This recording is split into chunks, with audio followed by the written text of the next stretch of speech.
नमस्कार, आप सभी का स्वागत है हमारे खास करवा चौथ व्रत से जुड़े धार्मिक प्रोग्राम में। मैं हूं आपके साथ दुर्गा शर्मा। आज के स्पेशल प्रोग्राम में हमारे साथ स्टूडियो में मौजूद हैं ज्योतिषाचार्य यशपाल महाराज जी। पंडित जी, आपका बहुत बहुत स्वागत है हमारे खास कार्यक्रम। दर्शकों, यशपाल महाराज जी हम सभी के साथ करवा चौथ के व्रत से जुड़ी बहुत सारी जानकारी साझा करेंगे, लेकिन उससे पहले देखिए हमारी खास रिपोर्ट। करवा चौथ का व्रत। सनातन धर्म में करवा चौथ का व्रत का अपना एक खास महत्व होता है। इस दिन विवाहित महिलाएं समर्पण भाव के साथ निर्जला व्रत का पालन करती हैं। साथ ही अपने पति की लंबी उम्र के लिए माता करवा की पूजा करती हैं। ऐसा कहा जाता है कि करवा चौथ का व्रत रखने से अखंड सौभाग्यवती की प्राप्ति होती है, साथ ही सौभाग्य में वृद्धि होती है। इस दिन सुहागिन महिलाएं अपने पति की अच्छे स्वास्थ्य, सुखी जीवन और लंबी आयु के लिए कामना करते हुए निर्जला उपवास रखती हैं। यह व्रत शाम को चंद्रमा को अर्घ्य देने के बाद खोला जाता है। वैदिक पंचांग के मुताबिक करवा चौथ कार्तिक माह में पूर्णिमा के बाद चौथे दिन मनाया जाता है। इस साल करवा चौथ का व्रत रविवार के दिन यानी कि 20 अक्टूबर को रखा जाएगा, लेकिन पूजा के मुहूर्त को लेकर काफी असमंजस बना हुआ है। चलिए जानते हैं क्या है पूजा का शुभ मुहूर्त। करवा चौथ का शुभ मुहूर्त। करवा चौथ का व्रत सुबह सूर्योदय से रखा जाता है। रात में चंद्रमा की पूजा करने के बाद व्रत को खोला जाता है। करवा चौथ का व्रत 20 अक्टूबर यानी रविवार के दिन है। चांद निकलने का समय रात को 7:46 का है। सभी राज्यों और शहरों में चांद दिखने का समय अलग अलग हो सकता है। करवा चौथ की कथा। करवा चौथ के व्रत पर करवा चौथ की कथा की अलग अलग मान्यता होती है। ऐसी मान्यता है कि करवा चौथ की कथा के बिना करवा चौथ का व्रत पूर्ण नहीं माना जाता। प्राचीन में एक साहूकार हुआ करते थे। साहूकार के 7 बेटे और एक बेटी थी। एक दिन साहूकार की 7 बेटी और बेटी ने करवा चौथ का व्रत रखा। शाम को जब साहूकार और उसके बेटे खाना खाने आए तो उन्होंने अपनी बहन को भूखा नहीं देखा गया। उन्होंने अपनी बहन को भोजन करने के लिए बार बार अनुरोध किया, लेकिन बहन ने कहा कि मैं चंद्रमा को देखे बिना और उसकी पूजा किए बिना खाना नहीं खाऊंगी। ऐसे में सातों भाई नगर में बाहर चले गए और दूर जाकर आग जला दी। वापस घर आकर उन्होंने अपनी बहन को बोला कि देखो चांद निकल आया है, अब उसे देखकर अपना व्रत तोड़ दो। बहन ने अग्नि को चांद मानकर अपना व्रत तोड़ दिया। हालांकि छल से तोड़े गए इस व्रत के चलते उसका पति बीमार हो गया और घर का सारा पैसा उसकी बीमारी में खर्च हो गया। कुछ समय बाद जब साहूकार की बेटी को अपने भाइयों का छल और अपनी गलती का एहसास हुआ तो उन्होंने वापस से गणेश भगवान की पूजा विधि विधान के साथ की। अनजाने में खुद से हुई भूल की क्षमा मांगी, जिससे उसका पति ठीक हो गया और घर में वापस धन धान्य वापस आ गया। क्यों खाई जाती है सरगी? करवा चौथ व्रत निराहार और निर्जला रखा जाता है। घर की बड़ी महिलाएं आशीर्वाद के तौर पर व्रती महिलाओं को सरगी देती हैं। इसमें महिलाएं व्रत शुरू करने से पहले सेहतमंद भोजन करती हैं। सरगी की रस्म में सास अपनी बहू को फल, मिठाइयां आदि चीजें देती है ताकि व्रत के दौरान उन्हें किसी तरह की कठिनाइयों का सामना ना करना पड़े। जिनके सास नहीं है वो अपनी जेठानी या अपने बड़ों महिलाओं से ये सरगी ले सकती हैं। दर्शकों, जैसे कि आपने रिपोर्ट में देखा कि करवा चौथ का व्रत सुहागिन महिलाएं क्यों रखती हैं और ये भी जाना कि इस व्रत की पूजा का महत्व क्या है। इससे जुड़ी और भी समस्याओं के बारे में जानेंगे, क्योंकि इस बार व्रत के मुहूर्त को लेकर और चांद निकलने के समय को लेकर भी काफी असमंजस बना हुआ है। तो पंडित जी, जिस तरीके से असमंजस देखने को मिल रहा है, तो इसका मुहूर्त क्या है, इस बारे में बताइए। ओम वक्रतुंड महाकाय सूर्यकोटि समप्रभा निर्विघ्नं कुरु मे देवा सर्वकार्येषु सर्वदा। जय श्री गणेशा। आप सभी को करवा चौथ के इस महापर्व की बहुत बहुत शुभकामनाएं। सभी के ऊपर भगवान गणेश जी की खूब कृपा हो। हमारे सनातन धर्म में ये करवा चौथ का पर्व बहुत बड़ा पर्व है। इसमें माताएं बहनें अपने सुहाग की रक्षा के लिए, अपने लंबे सुहाग की रक्षा के लिए इस व्रत को रखा करती हैं और इसमें कुछ सावधानियां बहुत ज़रूरी होती हैं। वो सब आज मैं आप लोगों को बताऊंगा। पूरी विधि के अनुसार अगर आप इस व्रत को रखते हैं, निश्चित रूप से भगवान गणेश जी की, माँ पार्वती और भगवान शिव की विशेष कृपा आप लोगों को मिलती है। इसमें तनिक भी संदेह नहीं है कि अगर आप इस व्रत को रखते हैं तो भगवान आपके परिवार की रक्षा करते हैं। लेकिन पूरा विधि के साथ में। इस बारी जो करवा चौथ का व्रत पड़ रहा है, तृतीया और चतुर्थी दोनों का जो संगम है वो 20 अक्टूबर रविवार के दिन है। यानी आप लोगों को ये व्रत पूरी विधि के साथ में रखना है। जो जो इसके नियम हैं वो पूरे नियम का पालन आप करोगे तो भगवान गणेश जी की कृपा से आपकी मनोकामना निश्चित रूप से पूर्ण होगी। जी पंडित जी, जैसे कि आपने कहा कि अगर पूरे विधि के साथ व्रत रखा जाएगा तो सफल ज़रूर होगा, तो ऐसे में करवा चौथ की विधि क्या है, किस प्रकार महिलाओं को ये व्रत रखना है? इसकी जो पूरी विधि है कि आप एक दिन पहले ही जो है ना अपने बालों को धो लें, स्नान करें आप पूर्ण रूप से, और दांतुन आदि करके जो भी कोलगेट करते हैं आप वो सब मुख शुद्धि करके ही सोएं। यानी रात्रि को आपको मुख शुद्धि करके सोना है, इस चीज़ का विशेष करके ध्यान रखना है। मन में सुंदर भाव होने चाहिए, पूरा उत्साह होना चाहिए कि हमने करवा चौथ का व्रत रखना है। सुबह इसमें सरगी की जाती है और ये सरगी का जो समय होता है, जिस समय पक्षी बोलना शुरू करें उससे पहले ही आपको सरगी ले लेनी चाहिए। अपनी सास के हाथ से या ननंद के हाथ से आप सरगी लेकर के उस सरगी को ग्रहण करते हैं। सरगी में विशेष करके क्या होता है, फल ले लेते हैं, दूध और चाय ले सकते हैं आप। कुछ लोगों के बड़े बूढ़ों ने प्रथाएं लगा रखी होती हैं तो अन्न भी खाते हैं, लेकिन जो भी आपने लेना है कोशिश करें आप 4 से 5 बजे के बीच में ये कार्य अपना कर लें। उसके बाद पूरे दिन आपको निराहार रहना है, निराजल रहना है। यानी पूरे दिन आहार नहीं लेना, कुछ भी खाना नहीं है, कुछ भी पीना नहीं है। भगवान गणेश जी की विधिवत पूजा करनी है और अपने आसपास के मंदिर में जा कर के आप कार्तिक महात्म्य की कथा सुने। करवा चौथ की कथा दोनों टाइम होती है, आप सुबह भी कथा सुने और दोपहर बाद भी करवा चौथ की कथा सुनने के बाद आप पूरा भगवान जी का जो वैदिक मंत्र है उसका जाप करें या लौकिक मंत्र का जाप करें। और रात्रि में चंद्रमा को देख करके, चंद्रमा को अर्घ दे करके, दीप जला करके फिर अपने पति के दर्शन करके ये व्रत खोलना चाहिए। पूरी विधि के साथ में आप करेंगे तो बहुत अच्छा रहेगा और आपका सौभाग्य, आपकी संतति दिनों दिन बढ़ती रहेगी। जी पंडित जी, जैसे कि आपने बताया कि सरगी का समय सुबह 4 से लेकर 5 बजे के बीच में है। ऐसे में महिलाओं के बीच में ये कन्फ्यूजन रहता है कि जिनके, जैसे कि आपने कहा कि आप सास से ले सकते हैं, सरगी नंद से ले सकते हैं, तो जिनके सास नहीं है वो और किन किन लोगों से सरगी ले सकते हैं? हाँ, ये भी बहुत ही अच्छा प्रश्न है आपका, क्योंकि काफ़ी लोगों के जीवन में ऐसा अभाव होता है कि सास नहीं होती है, नंद नहीं होती है। तो ऐसी स्थिति में अपनी जिठानी के हाथ से भी आप ले सकते हैं। सास पहला स्थान है, सास के हाथ से लें आप। दूसरा, सास नहीं है तो ननंद के हाथ से ले लें। ननंद नहीं है तो आप जिठानी के हाथ से भी ले सकते हैं। और जिठानी भी नहीं है तो फिर आप अपने मंदिर में जा कर के जो पंडितानी हैं आपके मंदिर की, उन पंडितानी के हाथ से सरगी ले लें। और सरगी जब आप ले लेते हैं, ग्रहण कर लेते हैं, शाम को कथा सुनने के बाद में अपनी सास को वस्त्र दिए जाते हैं, दक्षिणा दी जाती है, यथा सामर्थ्य जो भी भेंट आप दे सकते हैं उनको दें। सास नहीं है, ननंद नहीं है, जिठानी नहीं है तो मंदिर में आपको ये ब्राह्मणी को दे देना चाहिए। जी पंडित जी, जैसे कि हम कथा के बारे में कह रहे हैं, कथा सुनना बहुत ज़रूरी है, तो इसके पीछे की कथा क्या है वो बताइए। हाँ दुर्गा जी, बहुत अच्छा प्रश्न आपने किया है, क्योंकि इसमें पूरी कथा सुनी जाती है। और करवा चौथ की कथा इस प्रकार है, एक साहूकार के 7 बेटे और 7 बहुएं थी और एक बेटी थी, सबका विवाह हो चुका था।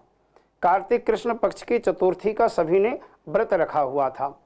शाम के समय साहूकार के बेटे अपने अपने काम से लौट करके आए। आकर के देखा लाडली बहन का चेहरा बहुत उदास है, दिन भर से कुछ खाया नहीं है। तो भाइयों ने पूछा कि बहन क्या बात है, आज तुम्हारा चेहरा उदास क्यों है? बोली नहीं, मैंने आज करवा चौथ का व्रत रखा है और जब चांद निकलेगा तो चांद को जल दे करके उसके बाद में व्रत खोलूँगी। भाई सोचने लगे कि इतनी देर तक भूखी कैसे रह पाएगी। एक भाई ने क्या किया, गाँव के बाहर जा कर के आग जला दी और एक भाई ने छलनी से उस अग्नि को दिखाते हुए कहा कि बहन देख कितनी रोशनी हो रही है, चांद निकल आया, तो ऐसा कर चांद को अर्घ दे करके और अपना व्रत खोल ले। इसने जाकर के अपनी भाभियों से कहा। भाभियों ने कहा कि बहन जी आपके भाई झूठ बोल रहे हैं, अभी चंद्रमा नहीं निकले हैं, अभी तो टाइम है। लेकिन इसने अपनी भाभीियों की बात नहीं मानी, भाइयों की बात मान करके और ये भोजन करने के लिए बैठ गई।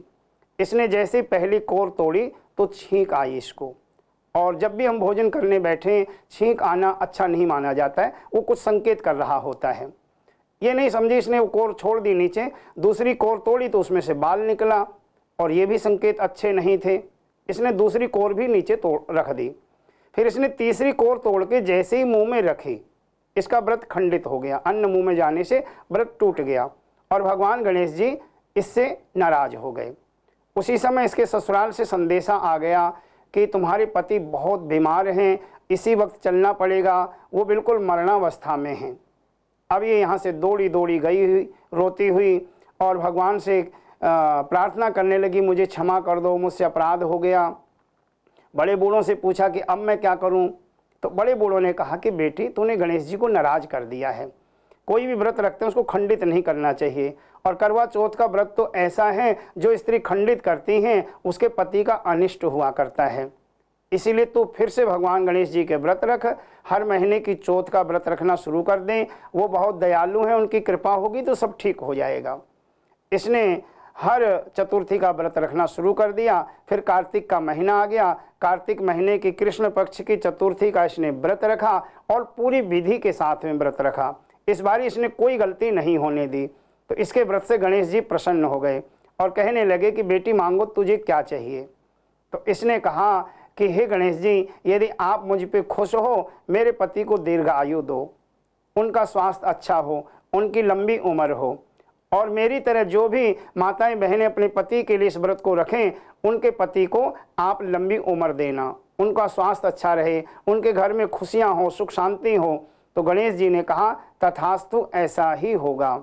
तो तब से सभी माताएं बहनें बहुत अच्छी तरह से करवा चौथ का व्रत रखती हैं। जैसे गणेश जी ने साहूकार की बेटी के ऊपर कृपा करी, ऐसे ही आप सबके ऊपर भी भगवान गणेश जी की कृपा हो। इस कथा को सुनने से भी बहुत अधिक फल की प्राप्ति हुआ करती है।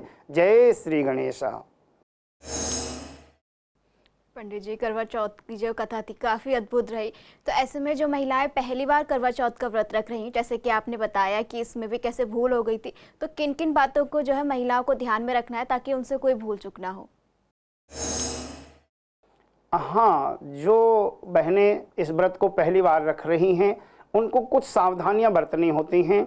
सावधानियां क्या हैं कि सुबह जो सरगी लेते हैं उसमें समय का ध्यान रखना है, अधिक लेट नहीं लेना है आपने। सुबह ब्रह्म मुहूर्त में ही कोशिश करें, जो पक्षी बोलने लग जाते हैं उससे पहले ही सरगी को ले लेना चाहिए।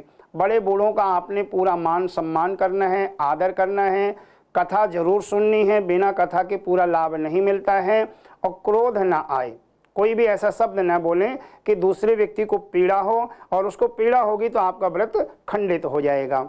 घर में लहसुन प्याज आदि का सेवन नहीं होना चाहिए। इन सब चीज़ों का आपको ध्यान रखना है, और अपनी सास को, ननंद को, बड़ों को, मंदिर में जाकर के ब्राह्मणों को जो भी आप दान कर सकते हैं वो आपको जरूर करना चाहिए। और पहला आपने ये व्रत रखा है तो चीनी का करवा आपको दान करना चाहिए। इन बातों का विशेष करके ध्यान रखें। जी पंडित जी, जैसे कि आपने बताया कि चीनी के करवे का इस दिन दान जरूर करना चाहिए जो पहली बार व्रत रख रही हैं। तो ऐसे में जो महिलाएं हैं उनको मन में ये भी सवाल है कि भद्रा काल लग रहा है इस समय, तो उस दौरान कब से कब तक है ये और क्या नहीं करना है उस समय, ये बताइए। दुर्गा जी, करवा चौथ के व्रत से भद्रा का कोई लेना देना नहीं होता है। कुछ लोगों को ज्ञान नहीं होता है भद्रा के बारे में, और वो लोगों के दिमाग में वहम डाल देते हैं। वैसे भी करवा चौथ के दिन भद्रा का जो निवास है वो स्वर्ग में है। यदि भद्रा पृथ्वी पे होती है तो उसका शुभ या अशुभ फल हुआ करता है, लेकिन करवा चौथ के दिन भद्रा स्वर्ग में निवास कर रही, पृथ्वी पे उसका कोई लेना देना नहीं है। तो भद्रा को लेकर के कोई भी शंका, कोई भी वहम दिमाग में न रखें। आप पूरा विधि के साथ में अपना ये व्रत अच्छी तरह से धारण करें। जी पंडित जी, जिस तरीके से करवा चौथ का व्रत चांद को देखकर खोला जाता है, तो इसके पीछे की वजह क्या है और चांद की पूजा क्यों की जाती है?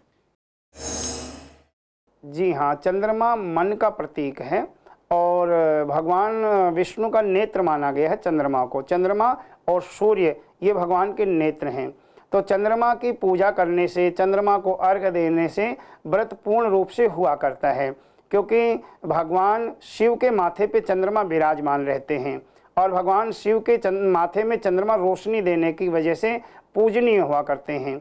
तो जो लोग चंद्रमा की पूजा करते हैं, चंद्रमा को देख करके अर्घ्य देते हैं, तो ये समझ लो कि अपने पति को देख करके वो अर्घ्य दे रहे हैं और उनका वो व्रत फिर पूर्ण रूप से संपन्न माना जाता है। जी पंडित जी, इस दिन के लिए कोई विशेष मंत्र जिसको पढ़ा जा सके, बोला जा सके? हाँ, इसमें जो भगवान गणेश जी का प्रिय मंत्र है वो इस प्रकार है। ओम वक्रतुंड महाकाय सूर्यकोटि समप्रभा निर्विघ्नं कुरु मे देवा सर्वकार्येषु सर्वदा। ये भगवान गणेश जी का प्रिय मंत्र है, इसका जाप करें। इतना लंबा जाप नहीं कर सकते, इतने बड़े मंत्र को नहीं बोल पाते हैं आप, तो ओम श्री गणेशाय नमः, ओम श्री गणेशाय नमः, इस मंत्र का भी आप जाप कर सकते हैं। इस मंत्र का जाप करेंगे तो आपकी मनोकामनाएं पूर्ण होंगी। पंडित जी, इस दिन महिलाओं का कई सवाल रहता है कि इस दिन कौन से उपाय वो लोग कर सकते हैं ताकि उनका जो वैवाहिक जीवन है वो सफल रहे? वैवाहिक जीवन का सफल होना बहुत ज़रूरी है। अरबों खरबों की संपत्ति है, गाड़ी कोठी बंगले हैं, मकान दुकान सब कुछ है, पति पत्नी में प्रेम नहीं है, एक दूसरे का मान सम्मान नहीं करते हैं, तो सब बेकार हो जाता है। इसलिए आप में पति पत्नी में प्रेम बना रहे, आपका दाम्पत्य जीवन सुखमय हो, उसके लिए श्री संकष्ट नाशन गणेश द्वादश नाम स्तोत्र, भगवान गणेश जी के 12 नामों का ये स्तोत्र है, इसका आप पाठ करें या किसी ब्राह्मण के द्वारा आप इस पाठ को करवाएं। दूसरा पाठ होता है श्री गणेश अथर्व शीर्ष। जो 4 वेद होते हैं उनमें ये जो अथर्व वेद है, अथर्व वेद में से गणेश जी के विशेष मंत्र इसमें दिए हुए हैं, तो इसको बोलते हैं श्री गणेश अथर्व शीर्ष। इसको शायद आप न कर पाओ क्योंकि थोड़ा कठिन होता है, तो इसको किसी ब्राह्मण के द्वारा आप करवा सकते हैं। ये पाठ होने से पूरे वर्ष की जितनी समस्याएं हैं उनका समाधान हो जाएगा। ये ऐसा पाठ है, सभी संकटों को, सभी समस्याओं को दूर कर देता है। तो कोशिश करें आप किसी ब्राह्मण के द्वारा इस पाठ को करवाएं या फिर स्वयं भी आप इसको कर सकते हैं। जी पंडित जी, इस दिन माता गौरी और शिव जी की भी पूजा की जाती है, तो इसका क्या महत्व है? क्योंकि भगवान गणेश जी का ये व्रत होता है, जो करवा चौथ का व्रत होता है वो गणेश जी के लिए व्रत रखा जाता है। और यदि गणेश जी के माता पिता भगवान शिव और माँ पार्वती का आप पूजन करेंगे तो पुत्र को ज़्यादा खुशी होगी। आप वैसे भी अपने व्यवहारिक जीवन में आप देखें, आप किसी के माता पिता को सम्मान देंगे तो उस बच्चे को बहुत खुशी होगी कि इस व्यक्ति ने मेरे माता पिता का सम्मान किया है, तो फिर आपका आदर वो जरूर करेगा। ऐसे ही भगवान गणेश जी के माता पिता हैं भगवान शिव और माँ पार्वती। जब आप माँ पार्वती और भगवान शिव की पूजा करते हैं तो निश्चित रूप से गणेश जी बहुत प्रसन्न होते हैं, तो रिद्धि सिद्धि सुख संपत्ति के आपके घर में वो भंडार भर देते हैं और आपकी मनोकामनाओं को वो पूरी करते हैं। पंडित जी, जैसे कि जो महिलाएं पहली बार व्रत रख रही हैं वो चीनी का करवा का दान कर सकती हैं, तो जो बाकी महिलाएं हैं वो और किन किन चीज़ों का दान कर सकती हैं? इसमें दान का तो विशेष महत्व होता है, क्योंकि आप वस्त्र का दान कर सकते हैं, आप बर्तनों का दान कर सकते हैं, फलों का दान आप कर सकते हैं, साग मूली गन्ना आदि का भी इसमें दान किया जा सकता है। क्योंकि दान का मतलब है अपने हाथ से अपनी नेक कमाई में से कुछ न कुछ निकाल देना, और जब अपनी नेक कमाई में से आप दान करते हैं तो उससे आपका व्रत पूर्ण माना जाता है। कोई भी व्रत हो, केवल करवा चौथ ही नहीं, कोई भी व्रत आप रखते हैं, व्रत के बाद में दान जरूर करना चाहिए। दान करने से आपका जो किया हुआ कर्म है वो संपन्न हो जाता है। इसीलिए आप वस्त्र आदि का, बर्तनों का और फल आदि का दान कर सकते हैं। पंडित जी, जिस प्रकार आपने बताया कि दान का बहुत महत्व है, तो ऐसे में चांद भी बहुत महत्व इस दिन निभाता है, तो ऐसे में चांद निकलने का समय क्या है ये बताइए। हाँ, केवल माताओं बहनों को नहीं, भाई बंधुओं को ज़्यादा इंतज़ार होता है, क्योंकि माताएं बहनें तो व्रत रख करके अपने कमरे में बैठी होती हैं, लेकिन भाई बंधु बार बार छत पे जा कर के देख रहे होते हैं चांद निकला या नहीं निकला। तो आप लोगों को मैं बता दूं, जो चाँद निकलने का सही समय है वो रात्रि में 7:56 पे है। तो अगर ऊंची ऊंची बिल्डिंगें हैं, कहीं आपको नज़र नहीं आ रहा है चंद्रमा, तो आप जिस तरफ चंद्रमा निकलता है पूरब और उत्तर के मध्य की ओर ईशान्य कोण की तरफ जब चंद्रमा निकलता है उस तरफ आप मुंह करके चंद्रमा को अर्घ दे सकते हैं या थोड़ा और इंतज़ार आप कर सकते हैं। समय है 7:56 चंद्रमा के उदय होने का। पंडित जी, आपका बहुत बहुत धन्यवाद कि आपने करवा चौथ के व्रत से जुड़ी इतनी सारी जानकारी साझा की और जो दर्शकों के मन में सवाल थे उन सभी सवालों के जवाब दिए। दर्शकों, यशपाल महाराज जी ने हम सभी के साथ करवा चौथ के व्रत से जुड़ी कई सारी जानकारी साझा की कि पूजा का शुभ मुहूर्त किया है। जो महिलाएं पहली बार व्रत रख रही हैं उन्हें किन किन बातों का ध्यान रखना चाहिए। उम्मीद करती हूँ कि आप सभी को करवा चौथ के व्रत से जुड़े सभी सवालों के जवाब मिले होंगे। आपसे फिर मुलाकात होगी एक और नई जानकारी के साथ। तब तक देखते रहिए CCN लाइव।